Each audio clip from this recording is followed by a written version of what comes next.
เจ้าหักละบ่คนหูคนแพงเคยเบิ่งเคยแยงเคยหักเจ้าแหงเคยแพงปานตาเคยทะนุถนอมเคยหักเคยปองกันมาคือบ่ฆ่ากันซาคันสิเฮ็ดปานนี้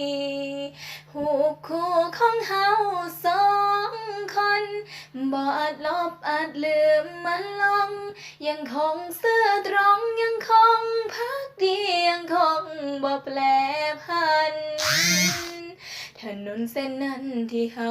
เคยย่างเส้นทางบ่เคยแปรผันมีแต่ใจที่มัน